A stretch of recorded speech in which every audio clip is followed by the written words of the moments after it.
kind. Yeah, she's only being nice. I don't trust her. She's always sneaking up on people. She's not as dumb as she makes out. And how long have we got to stay in these things? Driving me mad. I feel like a bloody clothes butt. Yeah, well, it was your idea, remember? Sisters.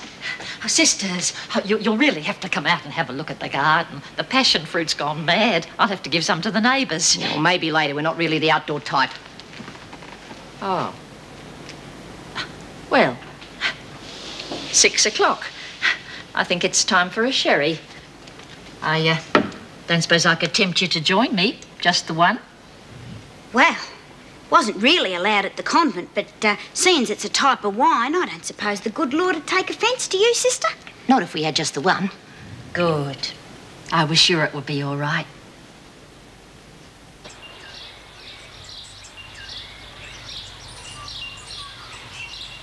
Oh, what is it, Monty? I don't know. Well, where does it hurt? I think it's my appendix. Oh. Get up, Ferguson. She's sick. She needs a doctor. What's wrong with her? You go and have your shower, love. I'll look after her. I think it's my appendix. If it was, the pain would be on the other side. It always starts on the left side. Now get up, Ferguson. You're not fooling anyone. I'm sick, Miss Bennett. I gave you an order. Get out of bed. What's going on? It's time you had a taste of your own medicine, Vera. Don't try anything. Smith, Ferguson, if either of you do a thing, you'll wish you hadn't been born. I'm in here for life. Remember? I've got nothing to lose. Monica thinks she's got appendicitis. She's lying in bed in agony and can't get up, and Vera won't get help. Mrs. Jackson, come quick. Vera's gone crazy and she's bashing on here. We can't stop her. Quick, come on. They're coming. Oh, Vera, no, I'm sick. Sorry, Molly. Did you hear her, Mrs. Jackson? I tried to stop her, but she just went crazy. Laid her out. She's gone mad, I tell you. Crazy. Vera.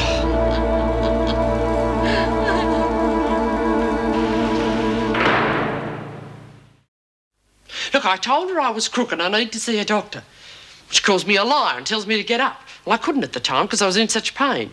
So she just flies off at me, gives me a backhander. Just did it out of spite, I reckon, and I got witnesses. You asked B. Smith or Lizzie Birdsworth. Dr. Miller says there's nothing the matter with you. How do you explain the pain? I thought it was my appendix. Could have been bad wind. Or bad indigestion. The food around here would see to that. But something ought to be done about that Basher before she kills someone. She's off her brain. That'll do, Ferguson. Wait outside. Yes, Mrs. Davidson. Have you ever seen Vera strike a prisoner? No. Do you think she's harsh with them? At times. But you know her views on discipline. Yes. Just the same, I think they've set her up. Probably. Proving it will be another matter, though. Oh, you've had the dick rat trap features. Yeah. I reckon you can kiss that pension of yours goodbye, Vera. As if anyone's going to take your word against mine. As soon as this gets sorted out, well, your lives won't be worth living. Oh, did you hear that, Mrs. Jackson? More threats of violence. Shut up, Lizzie. Mrs. Davidson wants to see you. You can report to the laundry, Ferguson.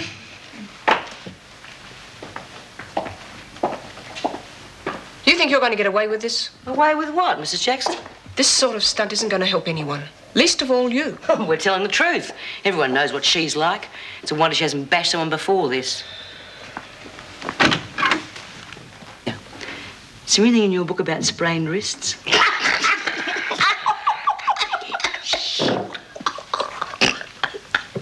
You're not taking this accusation seriously. Vera, you know that I have to.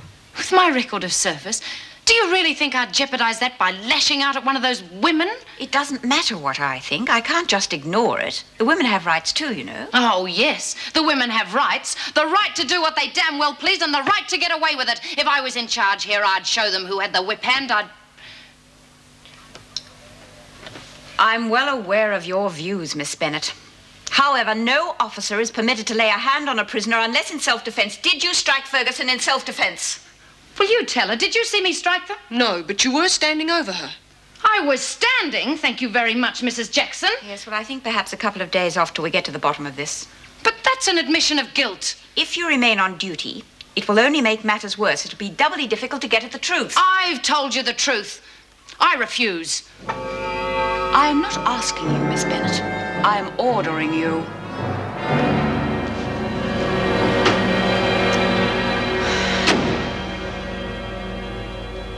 Well, I can't say I'm surprised. Vera's always looking for trouble. Monica says they'll have to kick her out. Yes, but what they have to do and what they do are sometimes two different things. Oh, there's my granddaughter. Excuse me, Lynn. Hello, Mum. Hello. Hello, Lynn. Hi. How did you know my name the other day? Oh, Meg Jackson told me. Look, if there's any time that you feel like talking with someone. Talk? What about? Anything that's bothering you. Sometimes it helps. Do you think so? Have you got a lawyer? No, does it matter?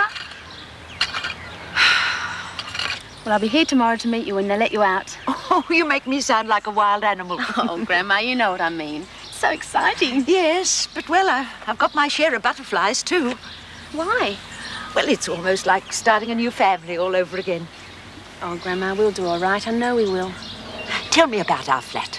I've told you already. Well, tell me again.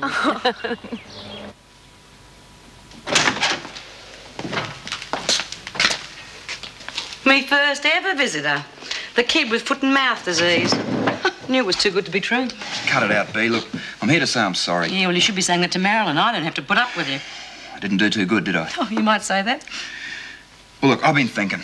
And now that I know, what's her name, Monica's telling the truth, well, Marilyn really wants that shop, and it mightn't be such a bad idea if Monica would give us another chance. Your middle name is Mud. Well, I said I was sorry. Well, couldn't you just talk to her and tell her how bad I feel? Have you ever tried talking to a runaway truck? Look, I know I'm asking a lot, but if anyone can talk around, you can. Well, I'd really appreciate it. And not just for my sake, either. Oh, all right. And not just for your sake. Thanks, B. We both need our heads read. You must be out of your bloody minds. Oh, please, Monty.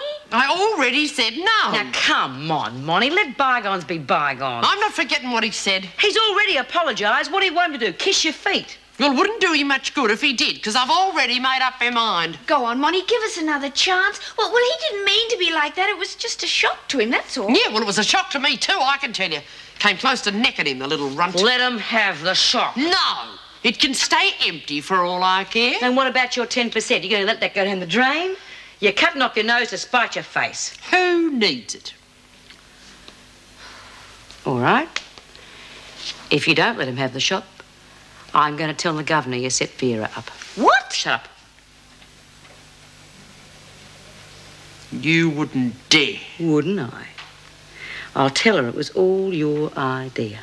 Yeah, well, you'd be up to your neck in it, too. If I dob you in, I get off light. It's your neck. All right. You can have the shop. It's got nothing to do with that. I just happen to think you're okay, and I'm willing to forget the past. And if he's worth going to all this trouble, I reckon he must be worth something. Thanks, Monty. You just remember that 10% or I'll break your backs.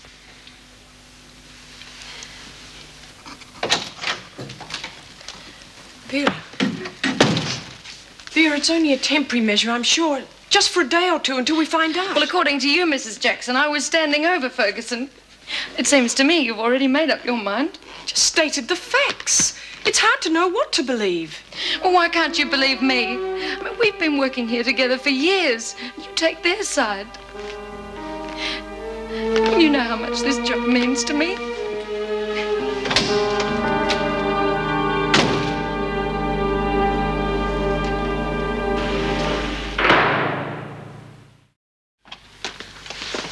I have been here before, you know, to see one of the prisoners. Karen Travers. I'm her lawyer, Stephen Wilson. Excuse me, Mr. Wilson. Yes. I'm sorry, I couldn't help but overhearing. I'm Jean Vernon, the Regional Services Officer. Welfare. Well, how do you do? I heard you say you were going to see one of the prisoners. Yes, that's right, and I'm quite late, if you'll excuse me. Oh, I won't keep you a minute. I just want to tell you about a girl here called Lynn Warner. She's on remand at the moment and could do with some legal advice. Miss Vernon, look, I I'm really sure am if she very had a busy. good lawyer, she could get off with a pretty light sentence. She's had a couple of bad breaks, that's all. Well, I'm sure the courts will look after her. Excuse me. The girl needs some help,